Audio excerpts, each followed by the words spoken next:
노년의 낭만, 남은 인생 어떻게 살 것인가. 나이는 숫자일 뿐이다.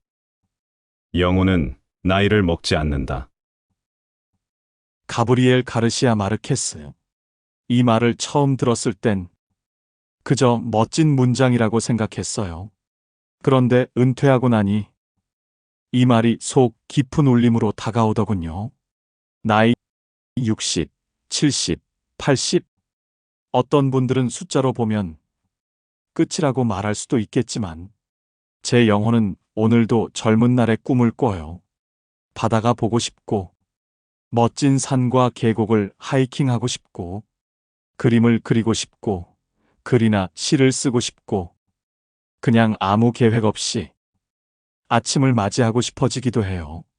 인생이 짧은 것이 아니라 우리가 그 시간을 허투루 쓰기 때문이다. 이제야 비로소 나는 나 자신에게 시간을 줄 수 있게 되었다. 세네카. 세네카의 이 말은 마치 오래된 친구처럼 제 마음속에 왔습니다. 평생 치열하게 달려온 사람일수록 이제야 비로소 나의 의견에 귀 기울일 수 있고 나의 하루를 사랑할 수 있고 내 안의 작은 설렘에도 감사할 수 있게 됩니다. 안녕하세요. 인생의 깊이를 나누는 채널 매일의 현자씨 짐스타 TV입니다. 이 채널은 지금부터의 인생을 어떻게 살아갈 것인가에 대한 조용하지만 울림 있는 질문을 함께 나누는 곳입니다. 하루하루가 조금 더 나답게, 조금 더 따뜻하게 흘러갈 수 있도록 현자의 시선으로 삶을 바라보고 싶습니다. 그래서요, 오늘 이 질문을 던지고 싶어요. 지금 내 영혼은 어떤 꿈을 꾸고 있나? 그리고 나직히 다시 묻고 싶어요. 내가 나에게 주고 싶은 시간은 무엇인가? 단순한 질문 같지만 이게 참 묵직하더라고요. 그래서 다짐했어요. 이제부터는 나 자신을 위한 시간을, 내 꿈을 위한 시간을, 나의 마음을 위한 시간을 보내겠다고. 그리고 선언합니다. 오늘이야말로 내 영혼이 실제로 나이 들지 않는다고 세상에 보여줄 시간입니다. 그날 이후 저는 진지하게 이런 생각을 하게 됐습니다. 지금부터의 인생에도 과연 설렘이나 낭만이라는 게 가능할까? 그런데요, 제 주변에 정말 놀라운 분들이 계셨어요. 예전부터 알고 지내던 선배 한 분은 63세에 재혼하셨어요.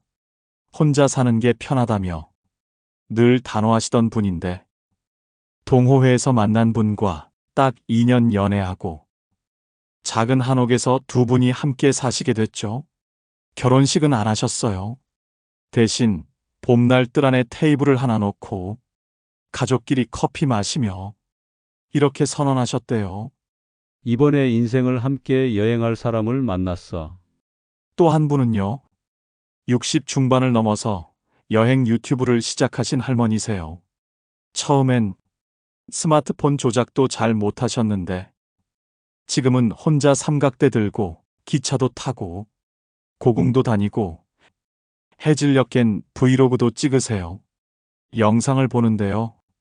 목소리는 떨리고 카메라는 자주 흔들리는데 그 영상 하나하나에서 삶에 대한 두근거림이 느껴졌어요.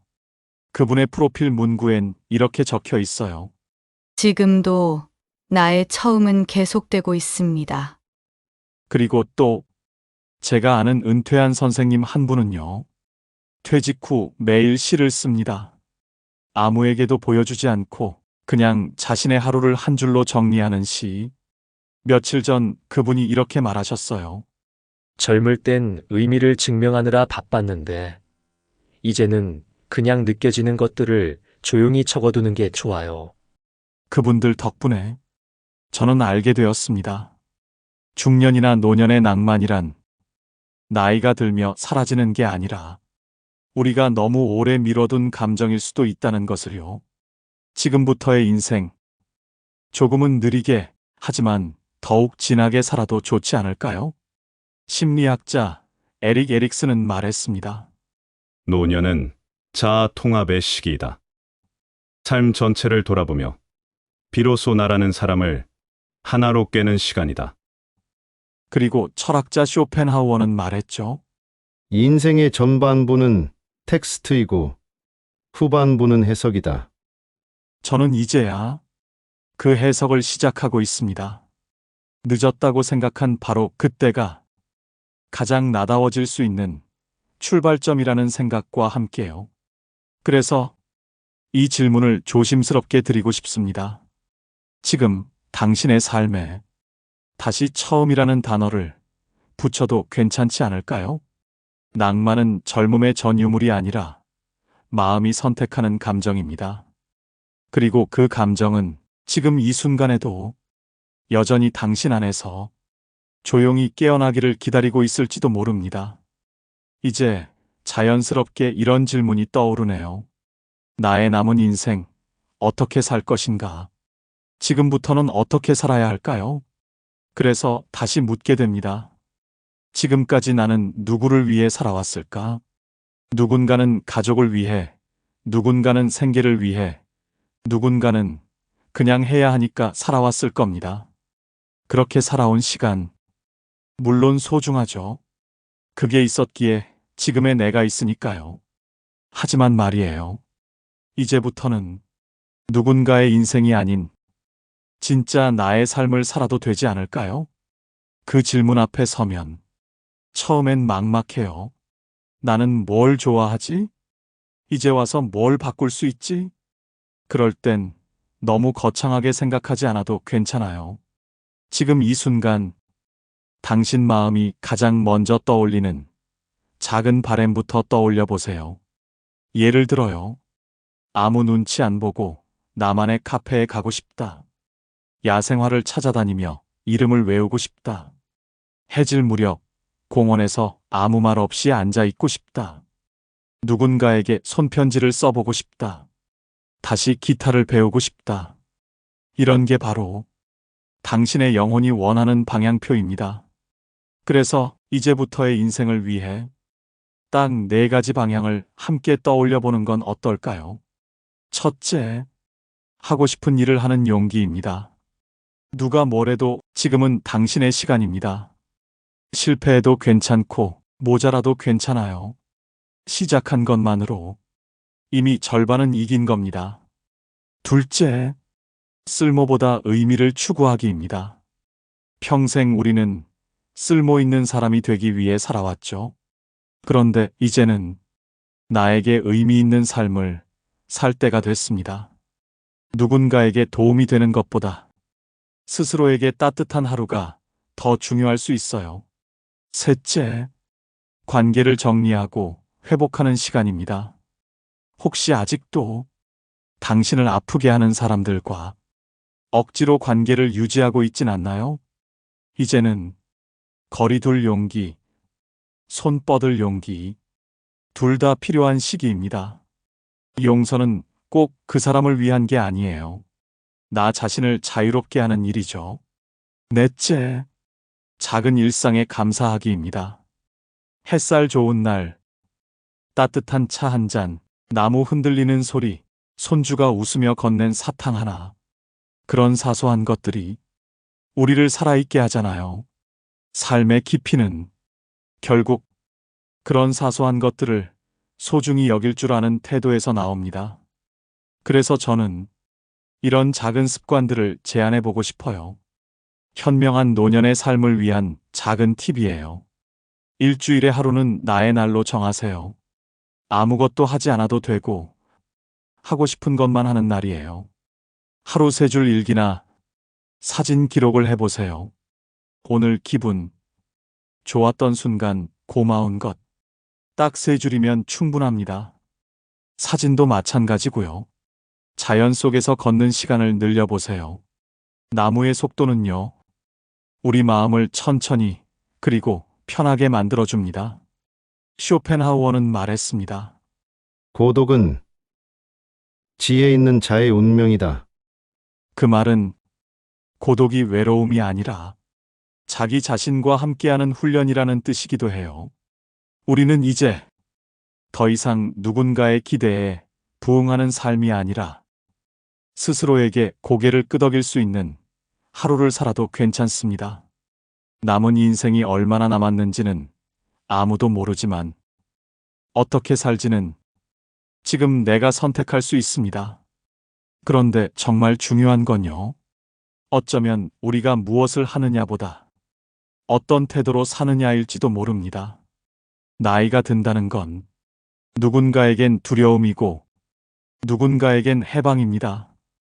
어떤 사람은 거울 속 늘어나는 주름을 보며 삶이 무너져 간다고 느끼지만 또 어떤 사람은 그 주름 하나하나에서 자신이 살아온 발자취를 읽어냅니다.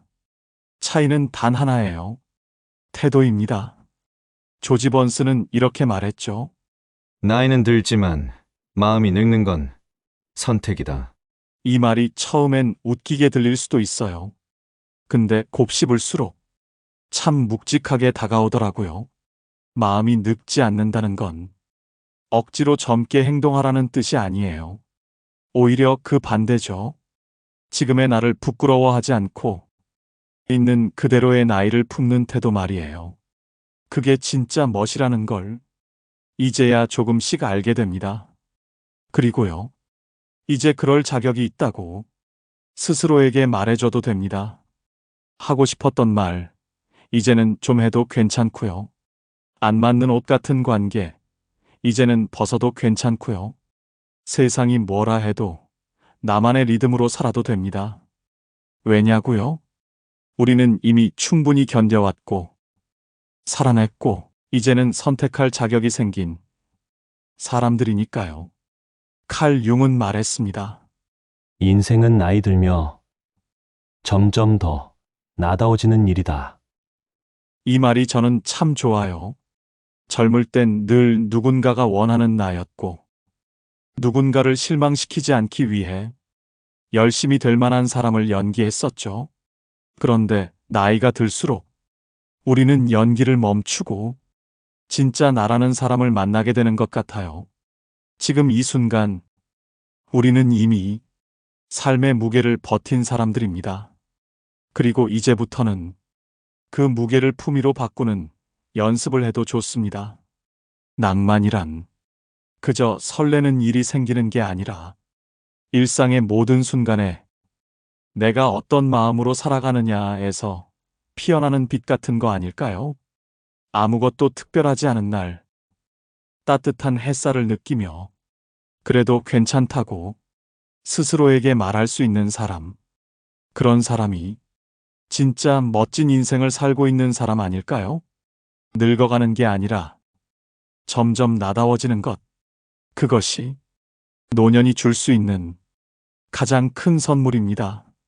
지금까지 우리는 참 많은 역할을 해냈습니다. 누군가의 부모로, 누군가의 자식으로, 때로는 누군가의 기대를 채우기 위해 자신을 밀어가며 살아왔죠. 그런 우리에게 이제야 주어진 질문 하나. 나는 내 남은 인생을 어떻게 살고 싶은가? 더는 남의 인생을 대신 살아줄 필요도 없고 아무에게도 증명하지 않아도 됩니다. 이제는 나를 위해 내 마음이 원하는 방향으로 걸어가도 괜찮습니다. 소크라테스는 말했습니다. 검토되지 않은 삶은 살 가치가 없다. 그 말은 스스로에게 질문을 던지는 순간부터 삶의 방향은 언제든 다시 바뀔 수 있다는 뜻이기도 하지요. 설렘은 결코 사라진 게 아닙니다. 다만 우리 안에 잠시 접어둔 감정일 뿐, 다시 꺼내보는 용기만 있다면 지금 이 순간부터도 인생의 봄은 다시 시작될 수 있습니다. 헬렌 켈러는 이렇게 말했죠. 삶은 혹독할 수도 있지만 아름다움은 언제나 그 속에 함께 있다. 그러니 오늘 이 영상이 당신 마음 한켠에 작은 불빛 하나를 켜주었다면 지금 이 순간 당신만의 조용하고 아름다운 시작을 허락해보는 건 어떨까요? 먼 길을 가기 위해 당신은 이제 속도를 줄일 자격이 있고 방향을 바꿀 용기를 가질 수 있습니다. 오늘의 질문을 드립니다. 지금 당신은 어떤 삶을 살고 싶으신가요?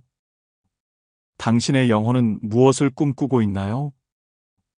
이 영상이 마음에 닿았다면 좋아요와 구독으로 작은 응원을 전해주세요.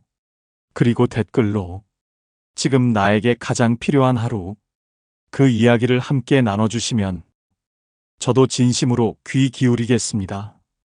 감사합니다.